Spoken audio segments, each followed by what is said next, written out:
You've probably tried everything to lose belly fat, cutting carbs, hitting the gym hard, skipping late-night snacks. And yet that stubborn fat around your midsection just refuses to budge. What if the real issue has nothing to do with your diet or your workout routine? What if there's a hormone silently working against you every single morning before you even get out of bed? That hormone is cortisol, and once you understand what it's doing to your body, everything starts to make sense. Scientists have identified something called the cortisol awakening response.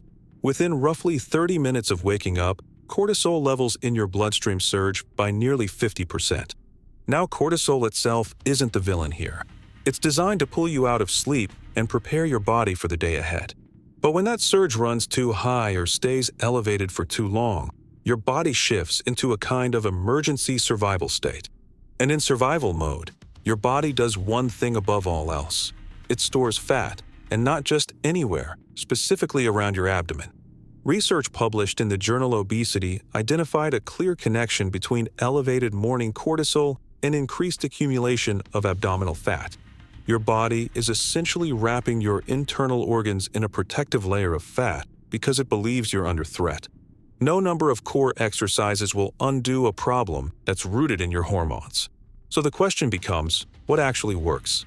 Interestingly, Japan consistently ranks among the countries with the lowest obesity rates in the world, and researchers have pointed to their daily habits, particularly their morning routines, as a major contributing factor.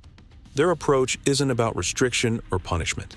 It's about working with the body's natural rhythms rather than against them. There are 5 key morning habits drawn from Japanese practice and supported by modern science, and together they form a powerful system for keeping cortisol in check. The first habit is called Asa no Mizu, which simply means morning water. Most people roll out of bed and head straight for the coffee maker. But after 7 or 8 hours without any fluids, your body is dehydrated, and your cells are running low on everything they need to function properly. Pouring caffeine, a stimulant, into a dehydrated system is essentially adding fuel to an already burning cortisol fire. Stanford neuroscientist Dr. Andrew Huberman has spoken extensively about the importance of hydrating before caffeinating.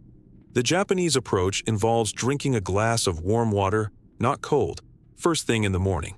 A small pinch of sea salt goes in, along with a squeeze of fresh lemon juice. The warmth gently activates the digestive system. The sea salt restores minerals including sodium and magnesium that the body depletes during sleep. Magnesium is particularly significant because it plays a direct role in regulating cortisol. The lemon contributes vitamin C. And research from the University of Alabama showed that 500 milligrams of vitamin C meaningfully reduced cortisol spikes in subjects who were placed under stress. This one small glass of water takes about 2 minutes to prepare and drink, and it immediately begins signaling to your nervous system that you are safe, that there is no threat, and that your body does not need to go into fat storage mode. The second habit is asano suinpa, or morning sunlight. This sounds almost too straightforward to be powerful, but the scientific evidence behind it is substantial.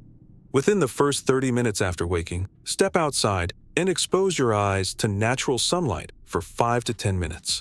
Not through glass, not from a screen, actual outdoor light. Light is the primary cue your body uses to set its circadian rhythm, the internal biological clock that governs sleep, hunger, hormone release, and metabolism.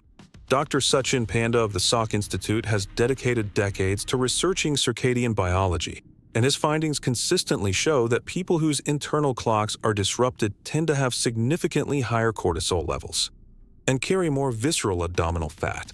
Morning sunlight prompts the brain to produce serotonin during daylight hours, which later converts to melatonin at night, improving the depth and quality of sleep, which in turn brings cortisol levels down the following morning.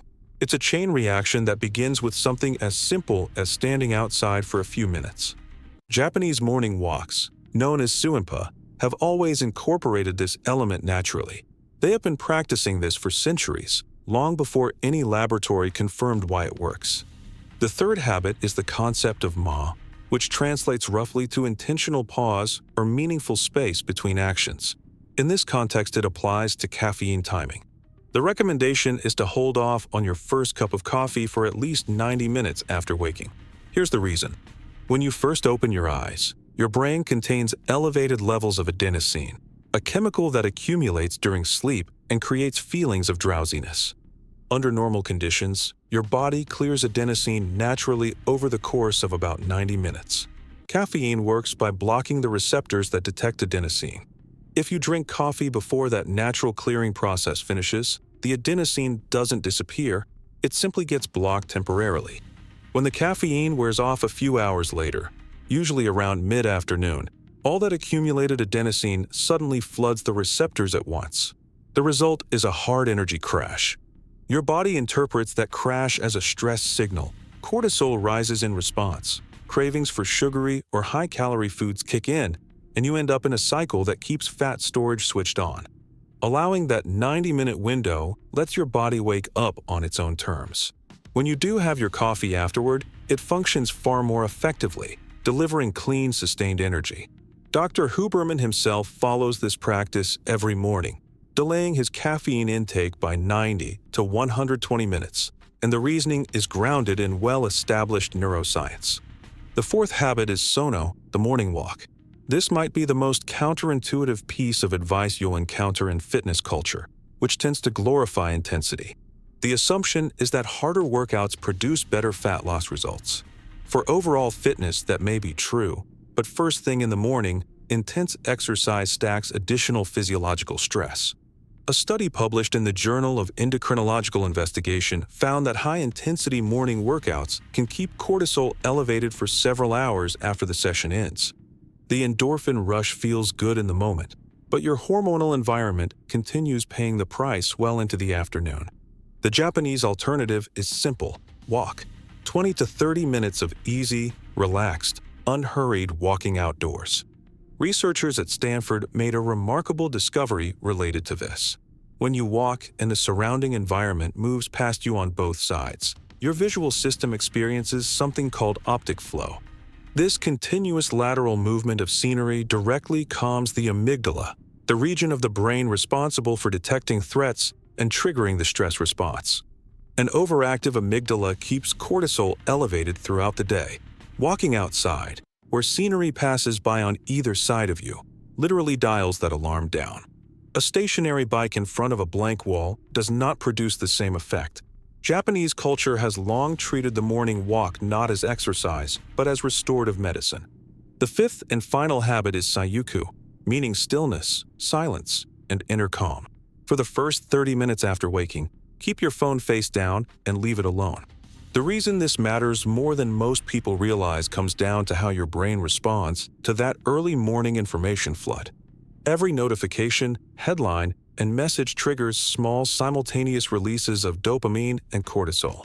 Your nervous system gets jerked immediately into reactive mode. Dr. Anna Lemke of Stanford explains that this early morning dopamine stimulation raises your neurological baseline, meaning throughout the rest of the day, you'll need more stimulation just to feel normal. Higher stimulation needs translate directly into more stress, more cortisol, and more abdominal fat accumulation. Sayuku means giving your nervous system space to come online gradually. Think of your brain the way you would think of a computer. You wouldn't try to run dozens of applications simultaneously before the operating system has even finished starting up. Checking your phone at 6 in the morning is exactly that. Those first 30 minutes belong to you. Drink your water, step into the sunlight, breathe, and walk. To bring it all together, hydrate with warm salted lemon water before anything else. Get outside into natural sunlight within the first 30 minutes. Wait 90 minutes before having caffeine. Take a relaxed outdoor walk instead of an intense workout, and keep the phone away for the first half hour of your day. None of these habits require spending money. They simply require a willingness to rethink how you spend the first hour of each morning. Belly fat that won't respond to diet and exercise alone is often a hormonal problem, not a discipline problem. Change the habits, and the body follows.